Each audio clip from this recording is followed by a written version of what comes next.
Well, hi, Jenna.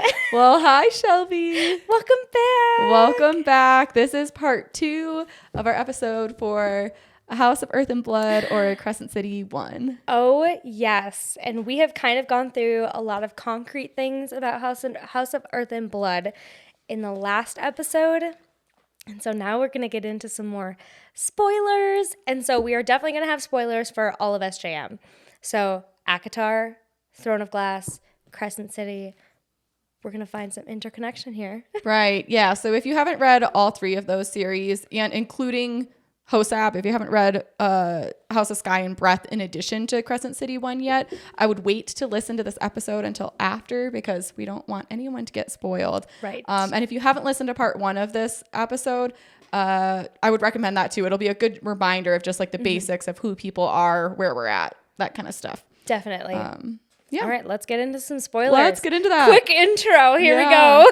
So we left off on our last episode talking about Danon, Crown Prince of the Valbaran Fae. Yeah, I feel like we need to just like put a clip of that in here. I think so too. Here, well, Rune Danon, Crown Prince of the Valbaran Fae.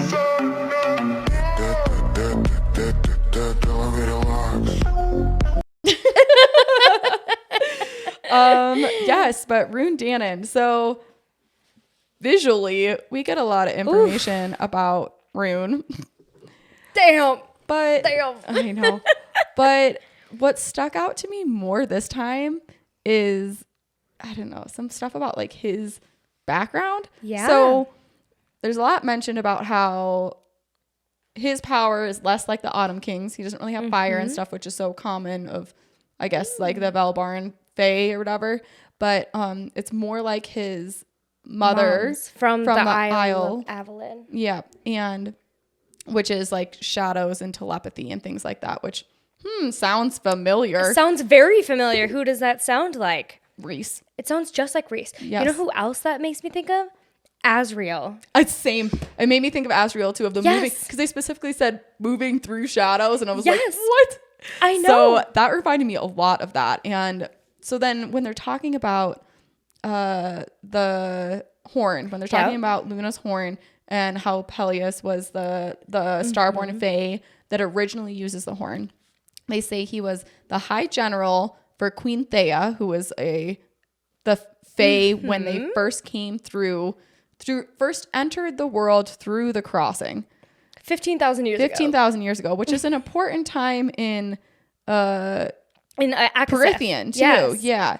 And so he meaning Peleus, married Helena, her daughter, the daughter of Queen Thea. And there's another daughter that isn't mentioned. Hold up. I did not even catch that. Yeah. So they briefly say that there's another daughter, but there's like no word of what her name is or whatever. Interesting. And they say that Helena was night-haired, from whose golden skin poured starlight and shadows. I'm sorry. What?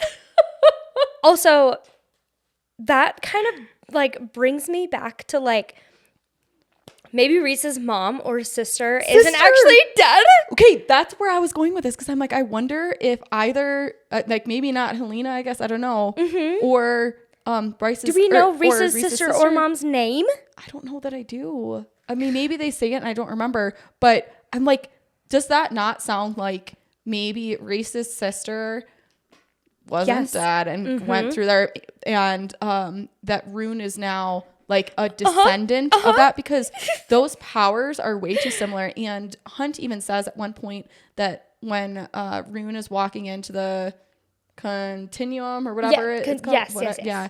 Conitium. Yeah, I don't even remember what the word is, but that one. yeah, with the big meeting with everybody. And he's like, oh, he looks so much Comitium. like, That's the word. yeah, Comitium. There you go. He's like, he looks so much like them. He could have been the first Starborn Fae that walked through in the crossing. And makes a comment about that. So I really feel like there's some relation, like either to Az or something, or to Reese, that their family lines are going to pass up, because we know, and we'll talk about it more in the next book, that we know that even people in Perithian recognize Rune as looking similar.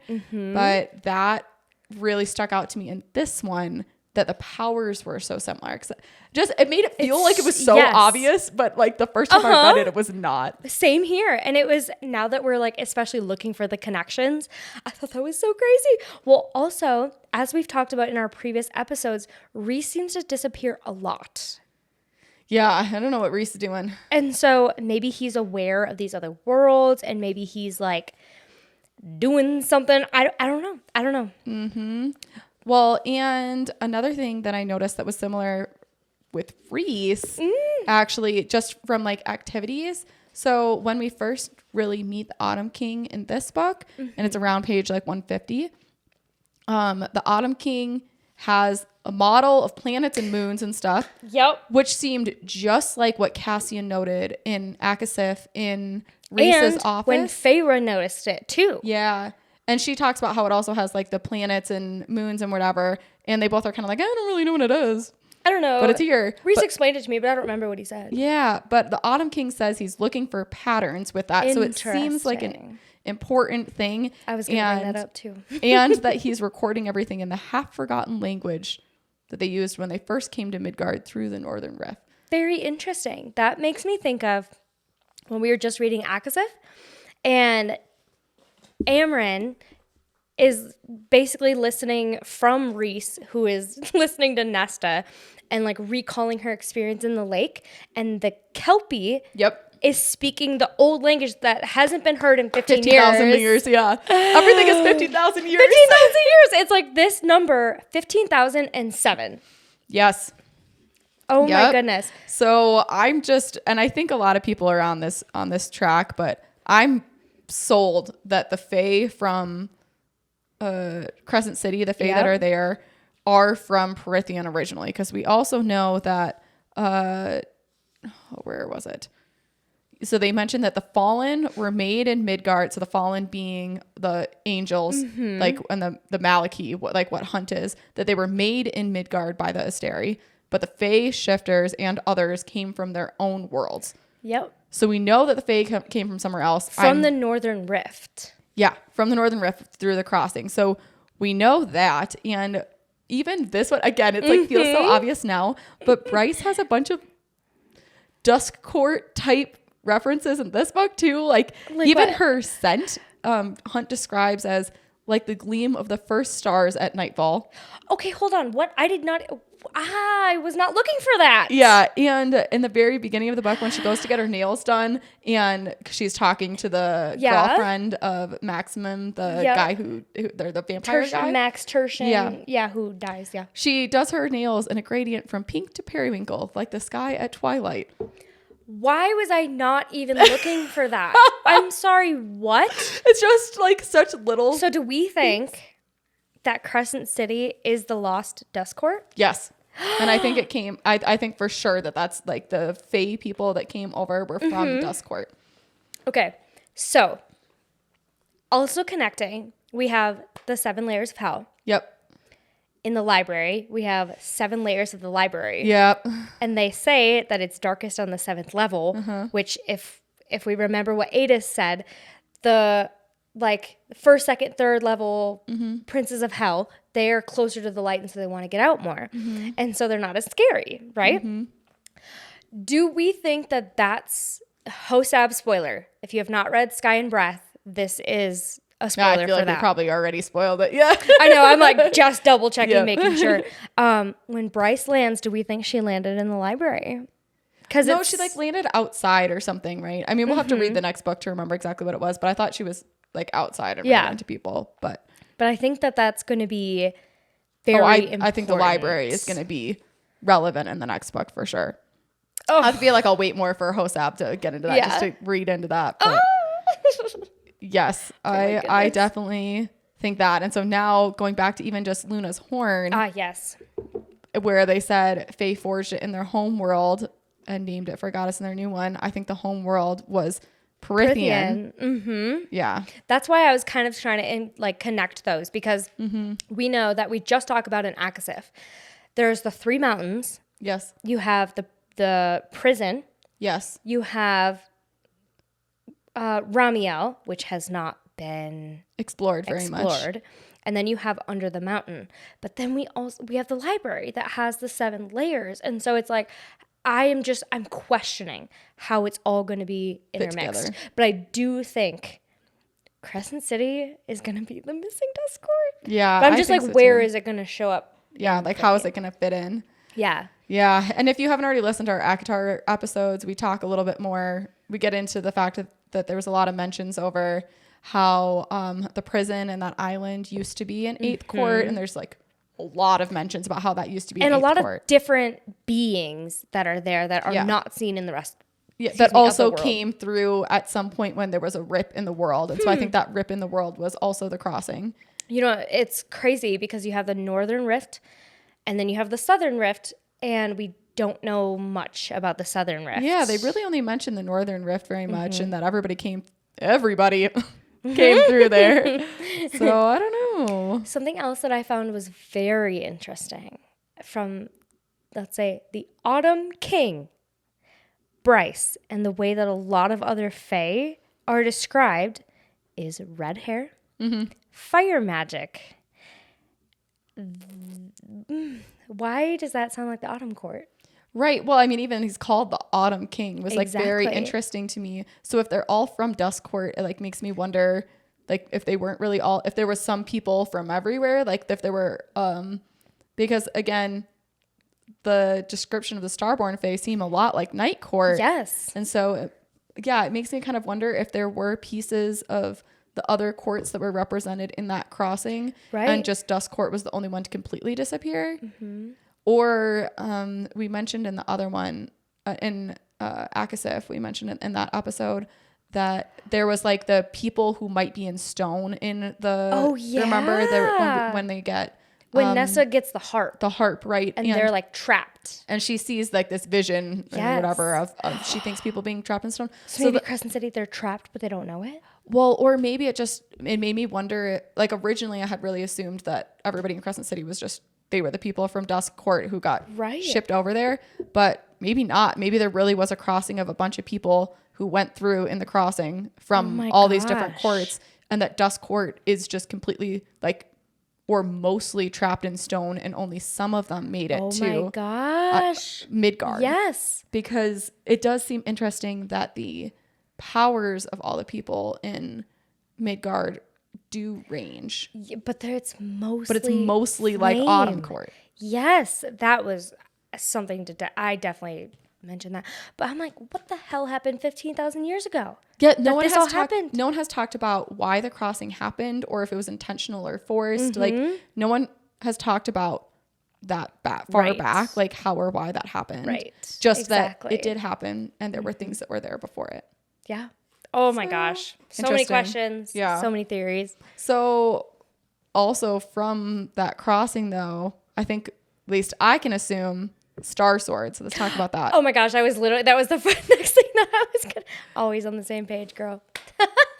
So the Star Sword was forged in another world before the Fae came through the Northern Rift. And it was described as part of a pair with a long bladed knife that was forged from the same meteorite. And that knife is lost, not seen for a long time. I assume that's Truth Teller. That's got to be Az's sword. You know what? And I was kind of thinking the same thing. I want to find where I actually... 458? Yep. Oh, it is the same. We lost the knife eons ago. Even the Fae archives have no record of how it might have been lost, but it seems to have been sometime during the First Wars. So the First Wars must have been, 15,000 years ago? What were they running from? What was the war about? No idea. Truth Teller. We know that Azrael has it. Don't they describe it as a sword, though? I thought they described it as a long knife. Really? Yeah, I don't remember it being described. I think the long bladed knife, I think that is how it's described because like when Elaine uses it and stuff, I remember it being a long blade, not a full sword. And they say that when the knife and the sword are reunited, so shall our people be. That's interesting for HOEAB. Yeah. So I definitely think that those two are a pair. Oh my gosh. Oh, Which now they are. So, Yeah, we'll get there more in the next book. But now they we'll are. probably reunited, learn right? in the book that comes out in less than a month. Yeah. So that's kind of cool. Also, That is pretty cool. Around 15,000 years, the Archnesian amulet. How am I even supposed to say that? Oh my gosh, I just had that. Let me look really quick. I thought it was Archesian. Sure. but I just had it. The protection go? necklace that Bryce wears. Yeah. Y'all can tell I'm not the one who pronounces things correctly. No, you're good. Let me find it. So that amulet, we know there's only 5 in the world. They're worth a lot of money. 3 million. Yeah, they're worth 3 million. They hid Bryce from the demons who were hunting the horn. And so we know that there's some type of protection on that, which I feel like is going to be important now with the dead trove and Prithian. And it's 3 intertwined circles. With a triangle in the middle. Does right? it say with a triangle in the middle? That's what I thought it was. I just read it. I only have that it was 3 intertwined circles. For some reason, I thought that there was a... Maybe you're thinking of the embrace, which was a circle with 2 triangles underneath. Oh, that's probably what I'm thinking. That's what Bryce's mom wears on a necklace. Interesting. Yep. Yeah, a knot of 3 entwined circles along the delicate chain around her neck. You're right. It is not. Which is interesting because I think that's what the bone carver draws in the sand. Those 3 intertwined circles. When he's like talking to them, remember? He's casually drawing something in the sand. Interesting. Just thought that Also, was why is interesting. Jessica the one that's giving her this? Right. Or why does she need it for protection in the archives? What's in the archives that she needs it? Yep. Mm-hmm. Yeah. Also, and we know that it's 15,000 years old, which is just a Exactly. convenient timing with the crossing. Also, clearly, Jessica just has multiple because it gets melted. Yeah, it gets melted and she gets by another. fucking Did not Sandriel. remember that. Me neither. Yeah, so how if there's only 5 in the world, how did Jessica end up with 2 of them? And why did she just give them to Bryce? Yeah. I thought that was, Super interesting. Oh, Jessica. You know who we haven't talked about? The Viper Queen. Yeah, we haven't talked about the Viper Queen yet. She's clearly not of this world. Oh my God. Yeah, definitely not. So the Viper Queen is in charge of the meat market, which is kind of like the shady part of town. Which is so funny that it's called the meat market. Yeah, it's kind of gross. So that's where our they sell human flesh and and other things. No, and so she's a tall, moon-skinned woman. She's got chin length, black hair, green eyes with slitted pupils. And She's a serpentine shifter whose snake form was a moon white cobra with scales. that gleamed like opal. Interesting. Who else is moon white and is described as opal eyes? Wait, I don't actually. Adis. When he's a cat, he is described as moon white with opal eyes, and they describe the my Viper God. Queen as having something else, something other. Something extra that mixed with her venom. Something strange and old. So I wonder if she's like part demon or from hell or something. You know who originally. else we just described in our last episode that had magic that was not of this world and it was strange and old? Reese. Yeah, that's true too. Because we found out neither of us caught the first time that Reese was born without wings. And Cassian describes it as a magic that is not of this world and is strange and old. Yeah, some weird So stuff there. she has to be clearly of something else. Yeah, but I really think that the Viper Queen is either like part demon or like in some way from hell of some sort, just from the way that she's described and how terrified people are. People are so scared of her. And it's so funny. The one thing that I loved about Feyre, that I love about Bryce, is neither one of them are scared of anything. They're so brave. Oh my gosh. So how interesting did you think the epilogue was? Oh my. So in the epilogue, this is like the very last pages of the book, literally the last 2 pages of the book, we find out that Jessica and Adis, they know each other, clearly. yeah, they've clearly been working together, right? And Adis knew about Bryce. Adis knew that Bryce was starborn. Even when Bryce didn't know about Bryce. Right. And Jessica says, I thought Thea's light was forever extinguished. And Ada said, so did I. So they clearly are like surprised by that, but that is important to that. That means Jessica is old. Old. And I thought that was interesting. So when Well, they're talking about then Hunt, and because Jessica's like, oh, and Hunt Athalar. And Ada says, I think Athalar's father would have been proud. And she goes, sentimental of you. And then Ada shrugs off, as best as his female body would allow. Feel free to disagree, of course. You knew the male best. So we know Jessica knew Hunt's dad, but we don't know who Hunt's dad was. But Jessica does, and Ada does. Clearly from this, they knew who Hunt's dad was. that is so funny because I caught that I think Athalar's father would have been proud, but I did not catch you knew the male best. Yeah. Oh my God. So, oh my God. and so the fact that we don't know who Hunt's dad yet, I think But they do. I think that his dad is going to be important then. I think so too. Because he has, I mean, Hunt was born with so much more power than they would expect, right? Yes. And so I think that that's going to be important. Interesting. Not that this is a spoiler for other like interconnecting worlds, but I thought it was so interesting. Like the character development with Bryce, and when the only reason she hid her powers was so that Rune Dan and Crown Prince of the Valbaran Fae could keep his title. And when she shoves it at her dad and the mom has the phone call and she's like, she kept it quiet so that your son could keep his power since that's the only thing that you actually care about. Yeah. Yeah, that was really sad. I felt really bad for Rune in that moment, but I love that he has been like trying to embrace his sister since that oops moment. How did you feel about that oops moment of what he said though? I thought the oops moment was really sad, but he tried to correct it so hard. I know. Like he tried so hard. It was like every paragraph he talked to her, he'd be like, you know, I'm here for you. You know, I'm here for you. I just want to reiterate, I love you and I'm here for you. And like, he's made his fair share of mistakes, but the one thing that he always tries to harp on is how much he loves Bryce and how much he wants her to know that he's on her side. Yeah. I know. It made me so sad. I mean, the fact that he called her a half-breed whore, though, was like really bad. That was a little rough. But at the same time, like, they were teenagers. Exactly. They were young teenagers, and I feel like people say mean shit and then that they don't mean, and there's a certain level of mean and forgiveness. So it made me happy. And they're siblings, and siblings fight, and yeah. It made me happy that they get over that in this book. Same, because I love Rune, and even in this book, Yes. I was like, I can't wait to read about Rune in the next book. me neither. I feel like I'm gonna constantly just be playing that TikTok in my head, and I'll put it in the YouTube video. But oh my God, Yes. we are Rune fanatics here. Yeah. Oh man. Goodness. What else I got here? We have. So, go ahead.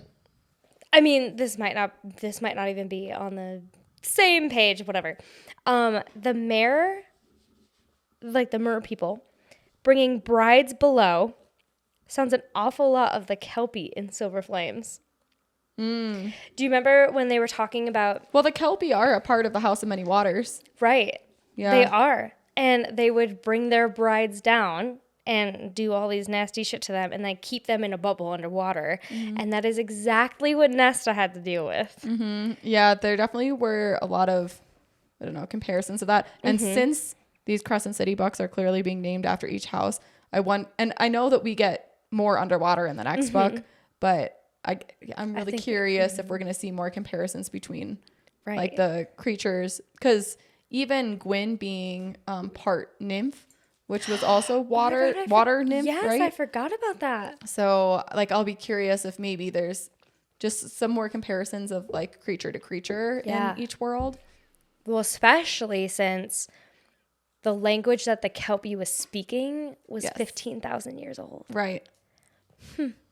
Very interesting. What was your next point that you were going to get at? Oh, I was just going to talk some about, I don't know, I think we get a little more in the next book, kind of some of the gods or like ancient bits that we get here. Yes. Because even they're dribbled around. So we're in clearly a metropolitan area in this book, but they mentioned bringing a lot of things from older areas of Pangaea or whatever around. So like the White Raven, which is now a nightclub that, Bryce used to frequent, but they say how it used to be a temple and that the dance floor was still the original ancient stones of some long forgotten god.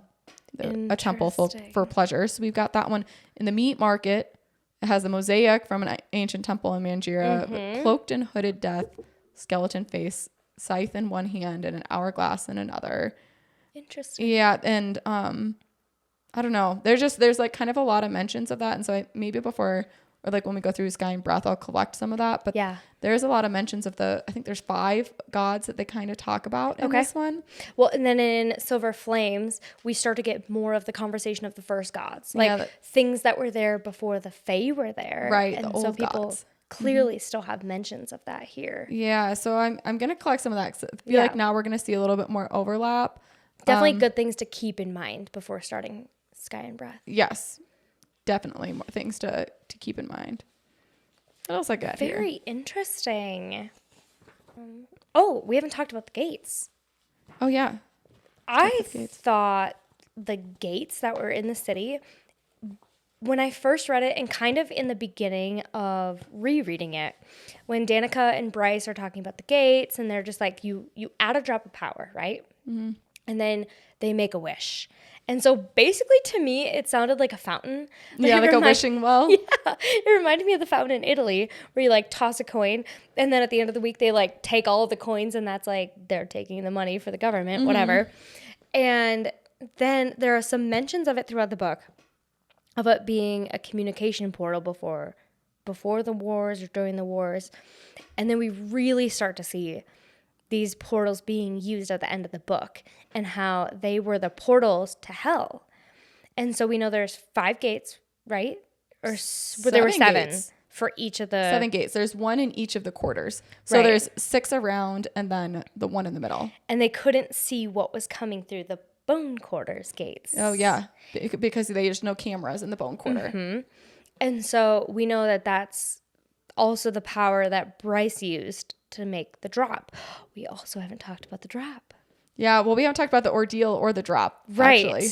Okay, so the gates are these communication portals. So now we know that they can lead to other worlds. Yeah, when Bryce used the horn, when Micah used the horn through Bryce, it opened portals within the gates. Which we'll learn more in Sky and Breath, but good thing to keep note of. Yep. So let's talk about the ordeal and the drop. Yeah, so the ordeal happens before the drop. Basically, it's like a precursor to that. And so the ordeal varies by person. It says it can be as simple as overcoming an illness, or for others, it might be slaying a worm. I'm sorry, what? Who does that make you think of? I was like, again, feels so obvious now that I'm reading. Yes, but I did not catch it the first time. I did not catch that the first time. So I think that Feyre went through the ordeal and the drop. Well, okay, so it had me a little confused because obviously I think of Feyre and she went through trials. She went through 3 trials and one of them was the worm. Amarantha, who we think could be of another world, why was she putting Feyre through the ordeal? And I want to know what the drop would look like in Prythian. Well, so that's the thing is I feel like we saw the drop for Feyre, but I don't really get how it works for everyone else because Feyre does lose her mortal body. She dies. And has to like crawl back to becoming immortal, right? And so that's very similar to how the search or whatever is described as a part of the drop. So do we remember in ACOTAR when Feyre dies and was there any mention of time of how long she was dead? Because I can't remember. Just that it's not very long, but there's not specific time that's mentioned. The search is 6 minutes. And so they're searching, and then they make their way back. When Feyre dies, she was searching, and she found the light, and she pulled on it and brought her back. Yeah. That is exactly what happens with Bryce. Rhys was her anchor, too. Yes. Rhys was her anchor back to life, which I thought was interesting. But it just makes me wonder because in Midgard, for the Vanir to become immortal, they have to go through the drop. to do that. And everybody in Prithian seems to like automatically have that. Right. And so it makes me wonder, since I think we need to talk more about the drop in HOEAB because the Steri are doing some shady shit with the first light that is being created through the drop. So it makes me wonder if it's something that they're forcing to happen so that they can benefit from it. Interesting. You know what it also makes me think of though? So in ACOTAR, we learned that kids are rare, and there were only like the 12 kids of the Winter Court that Amarantha ends up killing. But other than that, we don't hear about kids. Other than in Valaris, where you hear kids screaming and laughing and playing, you don't hear about kids anywhere else. Yeah, like we know there just aren't that many of them. Yeah. Although, I mean, to be fair, I think everybody's had been under Amarantha's rule for so long that it kind of makes sense that wasn't a time when there was a lot of kids being born. But I just kind of wonder if we're not hearing about kids because you're a kid until you make the drop, and then you have all of these like grown fae. Like maybe they're making the drop and we just don't know it. Yeah, because in Midgard, when you make the drop, that's also kind of where you stop aging. Yeah. And that's why Bryce makes such a point about when she wants to do it. Yeah, because her and Danica wanted to do it at like 27, no wrinkles but still grown. Yeah, I'll be curious about that. You're right. They do talk a lot more about kids in Midgard than they do in Prithian, and it doesn't seem to be that big of an issue to have kids in No, not at all. Midgard. Although there also seems to be more cross-pollination of people. And I love that word for it. I mean, there seems to be a lot, but really there seems to be a lot more of like mixing of people or creatures in Midgard. And like the Autumn King says that their powers are waning, that the Fae's powers have been waning, but it makes me wonder if they're just diluting because they have been maybe like marrying in other types of beings. So it kind of made me wonder if that was part of why I was waning, or if there's another reason, or just not being at their home world with the source of their power. So the power is draining. And so that kind of makes me think about, in ACOTAR, we talked a lot about how there were other beings before that sucked the world dry. And so now these powers are now in Crescent City, Lunathion, and they are sucking it dry. And so the power is waning. Yeah. So... Oh, yeah, that's true, too. We'll talk more about that in the next one, I guess. Definitely. But definitely thought that was interesting. Me, too. Okay. What? No, go ahead. No, I don't have anything. Go ahead. Oh, the one that I really wanted to wait until we were in our spoilers part. When Micah is attacking Bryce. Okay. And she reaches for the books because she's like trying to use one of them to help Micah get away. Uh-huh. Did you catch that? I don't think I did. Tell me more. Go to 691. Okay, 691. Just thought I would note the names of the books that her tingling fingers brushed over the titles on the divine number, which I feel like is going to be 7 because we've talked about. Okay. Yep. On the divine number, I feel like that's 7. The Walking Dead. Not sure about that. The Book of Breathing. Shut the front door. I'm sorry. I did not notice that. What? Yeah. Oh my God. The Book of Breathings. Look at this. I have no highlights. What? Nothing. What? How did I miss that? The Book of Breathings. Shut the front door. The archives in Crescent City. Shut up. So there's more than one copy of that out there because the Book of Breathings is the book in, you mean unless there's a time thing, I guess. But yeah, so we know that Prithian is old, right? Yeah. We don't think that this is all happening damn, I keep hitting my microphone. We don't think that this is all happening at the same time. What if they brought you do? I don't think they are. Well, I mean, so you don't think that when Bryce shows up in HOEAB, you don't think that that's the end of... Mm-mm.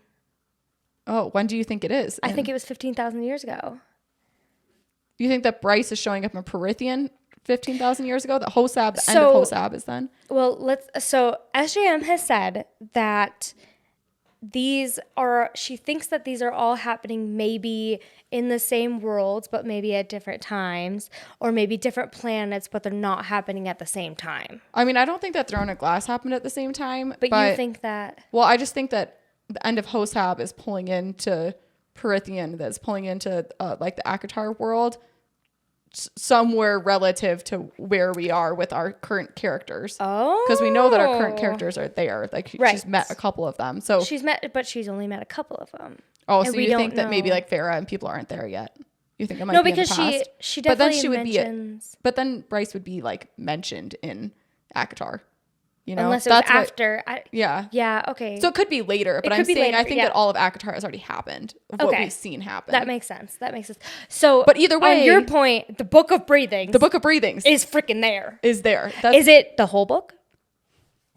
we just see the spine, but the fact that she's and my then the God. Queen of Many Faces. The Queen of Many Faces. Does that not make you think of the 5 queens? Yeah, I don't the- know. Or like I don't throne? know. That just the fact that she names the titles and that the Book of Breathings is in there was just The very Book noticeable of to me. freaking Breathings.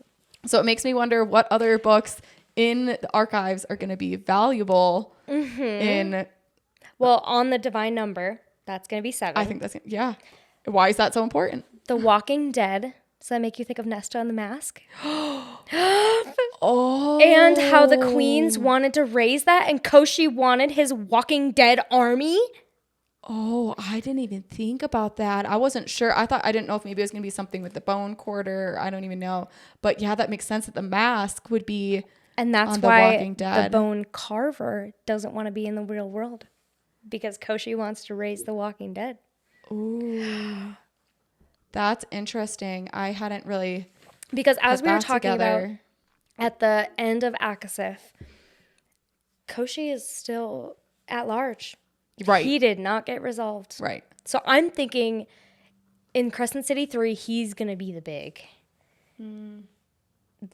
villain, The big bad. the big bad.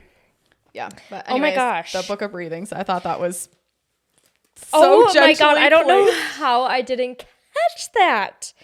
We haven't talked about Syrinx. I was just I literally just grabbed that. Oh my Twins. God. Go ahead. Well, just Let's so hear what he's you have to say. he's a chimera. He's And- so cute. Yeah, it sounds so cute with his little It lion reminds tail. me of Fireheart from Throne of Glass. Oh, the little Oh, pup. they always have their little animals. I know, little pet. But he is much more than a little pet because But Bryce doesn't know. right. So Hunt mentions that he can pick locks, open doors, and jump between two places as if he was walking from one room to another. I did not remember that in the So slightest. basically he can winnow, I guess. Like I did not connect to that. Oh my God. that's basically how it's described. But in this book, and I think even kind of in the next, we only see him do it like in a funny way, right? Like, Yes. oh, I thought I locked that door. Or like, oh, he bites Hunt in the butt when That he was stops paying so attention. funny. But I am hoping this is like at least my dream for Crescent City 3 because SJM has said to be nervous for Rune and Hunt, and we won't get too into that now. But I feel like Strengths is gonna be able to like come save them because I he's gonna be able hope to basically so. like pass through whatever walls or locks he needs to get to my get to God, I them. hope And he's gonna. so. I think that those abilities are gonna be important. I really hope so.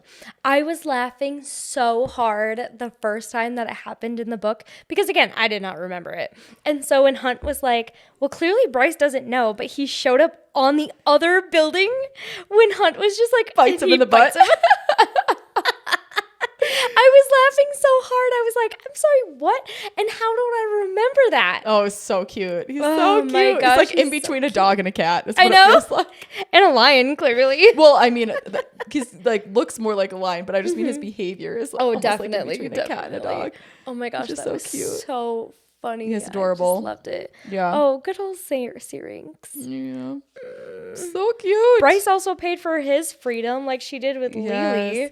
Oh my God, I forgot how sad that was. That I did too. Like right then, she doesn't tell her. She's like, I was gonna have a little party or celebration. She's like, for you. I knew. I already looked in your drawers. I know.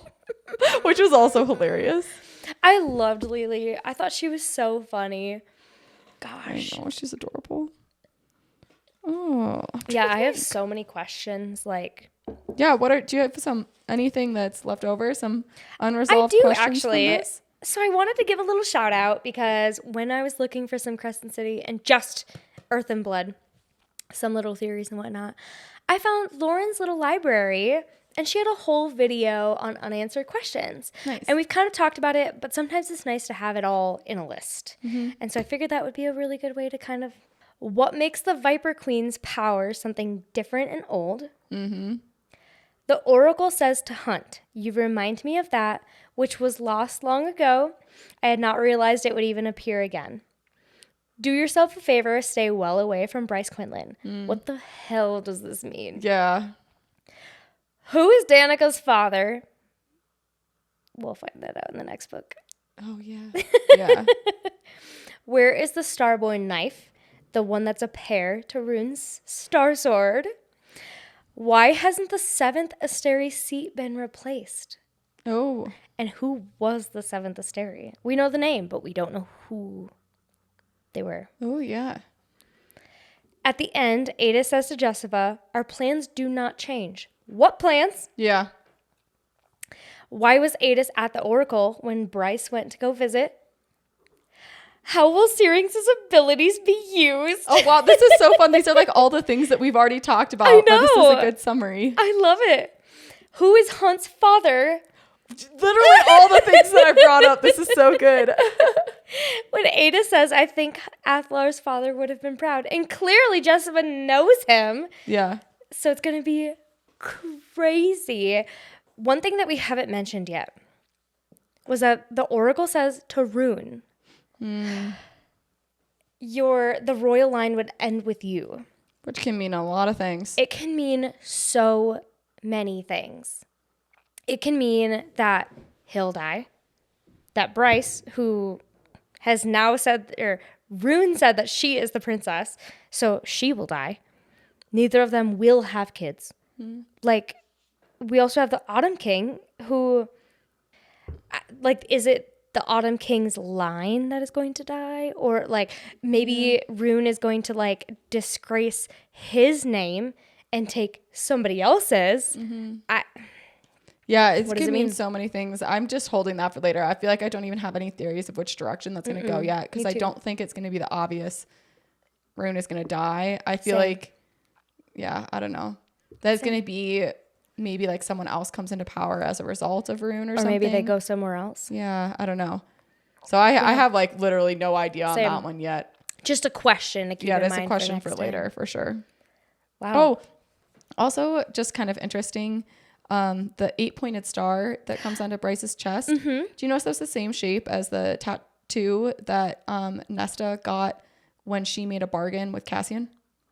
Oh my God, no. On her back was also an 8-pointed star. And they even talk about in all of the training scenes with Cassian and Nesta, like the 8, I don't know, basically like the 8, whatever. Like the 8 positions? Yeah, and they kind of call What? that an 8-pointed star too. Stop. Yeah. I did not catch that. And Akasif, there's a couple mentions of that. And I just thought that was interesting. That is that very tattoo interesting. on her back was the same as the same shape. Another at least. interconnecting piece. Yeah. So I don't. Definitely something to keep in mind. Definitely interesting. Also, I want to pay attention for the next book, because I remember when I read HOEAB, which was a year ago, so it's been a long time. I read it a long time ago too. But that the bone quarter isn't what we think it is. Yep. But in this book, she gets a glimpse of the pack all happy over there. Yes. And it was like a green plains and like the clouds parted. What the fuck? Yeah, what the fuck? I mean, so I want to keep that in mind, because that is Same. not what I remember actually Same being here. in the bone quarter. In the I didn't next remember one. that at all. Yeah, so that I don't know about that. Very interesting, because we think it's just like this like mythical place, kind of. Well, not mythical place, but so they act like here, where everybody is assuming like the equivalent of how a lot of Christians think about heaven. Yeah. Right. Yes. That it's this nice place that souls go to hang out for then the rest of eternity. Yes. And I think in the second book, we find out that's not really what's going on. Oh, we absolutely do. But so that was interesting that she would be like getting this little happy glimpse of green because rolling that fields. is not Yeah. So I thought that was Mm-hmm. of note. very good to note. Yeah. Wow. So many questions going into HOEAB, and clearly I remember not a lot. because I remember big points that happen, but I think we're going to learn so much more. Yeah, I'm excited. Yeah, this is going to be the last book that we'll cover before Crescent City 3, before Flame and Shadow comes out. Yeah, I'm oh my super pumped. gosh. I know. I can't wait. I feel like in the next episode, we should talk about who people have theorized is on the third cover. Oh yeah, we'll have to talk about that too. Yeah, definitely just like more specific theories for Crescent City 3. Definitely. Oh my Yes. gosh, I'm so excited. So many good things. I know, I feel like we didn't even really talk that much about the plot, like what happens in this book, but Yeah. As you're saying it, I think you're right. But I feel like it was like a very broad plot. And like this being the first book, we got so much more world building. yeah. There's a lot of like world building around basically just like a murder mystery. Like I feel like the whole time Hunt and Bryce we've got the slow burn of their relationship and them working together, mostly together, to try and figure out like who has been doing the murders and who stole Luna's horn. So that's kind of like overall, that's what we've got going on all throughout this book, which was kind of nice because while there was a lot going on, like to your point, it kind of didn't really matter. Like that wasn't really what we had to take away from it. It's kind of like A Court of Thorns and Roses, where they like give you a whole lot of information, but like the plot doesn't actually really matter for the first 75% of the book, which is like exactly what this was like. It was kind like, oh, things are happening. And then at the end, I feel like when we get Micah's like his big like villainous speech. Oh my God. It did feel like such a monologue. Yeah. It felt like such a villain monologue. Like reminded me of like Scooby-Doo or something. Oh my God. Like the villain monologue of just like revealing all of the things. And her just like, and just vacuuming him up. Man, that was great. That was so funny. I was catching a lot, at that point, I was catching a lot of interconnection with the knock. And then they were talking about other creatures that Jespa had. And I was like, that sounds a lot like other worlds that we have. Yeah. So we've left off House of Earth and Blood with Hunt is free. He is a free man. He doesn't have, he has the C on his wrist, which means he's free. He doesn't have the SPQM or SQPM. Yeah, whatever it was. He no longer has the tattooed brow. The black crown. Because Hypaxia, we didn't talk about her. She's the new witch queen. And she removed his brow so he could kill Sandriel. Yep. Who was the other archangel of Pangera. Yep. So Micah's dead. Sandriel's dead. Yep. And Hunt is free. Hunt is free, and he's free because the Asteri have basically allowed it. So they have this like last call with Bryce at the end, right? Like Bryce and it was Hunt Regelis. Yes. However you say it. That they basically are like, yeah, well, here's a little thank you, wink, wink, for all that you did, you know. Keep it call quiet. us a bonus. Yeah, basically being like, keep it in line, stay in your lane. Life. Yeah, live a quiet life. Don't try to overthrow us. Yeah, and Hunt can be free, and we won't bother you. We know that Jessica moved to the library. Yes. Bryce has been applying to new jobs. Mm-hmm. Yeah. That's it. That's how we leave off. That's pretty much how we leave off. And it sounds very anticlimactic, but that's what happened. Yeah. Well, it's just funny that this one, I feel like, was really not that much of a cliffhanger. And then book 2 was like the biggest cliffhanger. I know. Kind of like ACOTAR, though, if you think about it.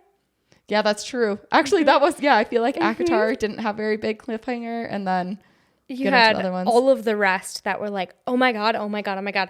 And so how much I loved this and how much I loved Sky and Breath, I cannot wait for the rest of the series. Yeah, I'm pretty excited for the end of January. And I'm excited because everything SJM does just gets better and better. Yeah. Yay! Yay! Well, awesome. That's all we got for Crescent City 1 for you. Join us next time for House of Sky and Breath or Crescent City 2. Perfect. We'll see you guys next time.